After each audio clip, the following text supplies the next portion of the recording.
मोदी सरकार की पाकिस्तान मुखालिफ पॉलिसी सिर्फ सफारती महाज तक महदूद नहीं रही, बल्कि अब पानी भी इस कशीदगी का अहम महवर बनता जा रहा है। मगरबी दरियाओं पर तेजी से तामीर होने वाले भारतीय मंसूबों पर पाकिस्तान मुसलसल एतराजात उठा रहा है और इन्हें सिंध ताज मुआहदे के रूह के मुनाफिक करार देता है। 1960 में आलमी बैंक की सालसी के तहत पाकिस्तान और भारत के दरमियान सिंध ताज मुआहदा तय पाया, जिसे दुनिया के कामयाब तरीन आबी मुआहिदों में शुमार किया जाता है। इस मुआहिदे के मुताबिक रावी, ब्यास और सतलुज के पानी पर बुनियादी हुकूक भारत को दिए गए हैं, जबकि सिंध, झेलम और चनाब के दरियाओं को पाकिस्तान के लिए मुख्तस किया गया है। लेकिन गुज़िश्ता कई बरसों से भारत मगरबी दरियाओं पर ऐसे मंसूबे तामीर कर रहा है जो सिंध ताज मुआहिदे के रूह और बाज तकनीकी शराइत से मुताबिकत नहीं रखते, जबकि भारत इन तमाम मंसूबों को मुकम्मल तौर पर कानूनी और मुआहिदे के मुताबिक करार देता है। भारत की ज्यादातर नई आबी सरगर्मियां दरियाई चनाब और इसके मुआवन नदियों पर मरकूज हैं। इनमें रटल, पक्कलदुल डैम, केरो, कवार, सावलकोट, करथाई 1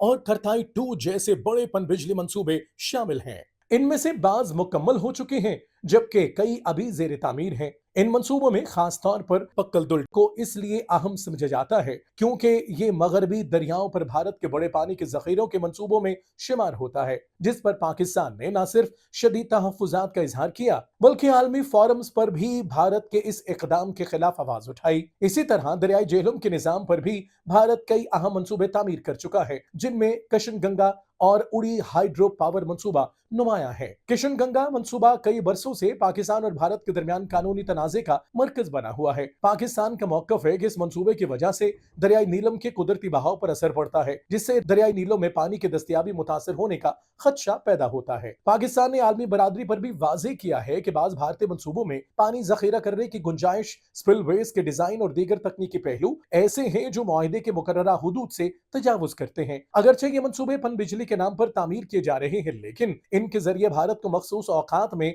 पानी के बहाव को आर्जी तौर पर रोकने या कम करने की सलाहियत हासिल हो सकती है, जिससे पाकिस्तान की ज़राअत, आबपाशी और आबी वसाइल मुतासर होने का खदशा पैदा होता है। यही वजह है कि पाकिस्तान मुतअद्दिद बार आलमी सालसी और कानूनी फोरम से रुजू कर चुका है। आज भी पाकिस्तान और भारत के दरमियान आबी तनाज़े का बुनियादी मरकज दरियाई चनाब और दरियाई झेलम पर तामीर होने वाले यही भारतीय मंसूबे हैं, क्योंकि पानी सिर्फ एक कुदरती वसीला नहीं बल्कि करोड़ों इंसानों की जिंदगी, खुराक, ज़राअत और कौमी सलामती से जुड़ा हुआ मामला है। यही वजह है कि सिंध ताज मुआहदे पर होने वाला हर इख्तिलाफ सिर्फ दो ममालिक का तनाज़ा नहीं, बल्कि पूरे खित्ते के अमन और इस्तेहकाम से वाबस्ता एक अहम मसला है। सरहदों की हिफाजत फौज करती है, लेकिन कौमों का मुस्तकबिल उनके वसाइल महफूज रखते हैं।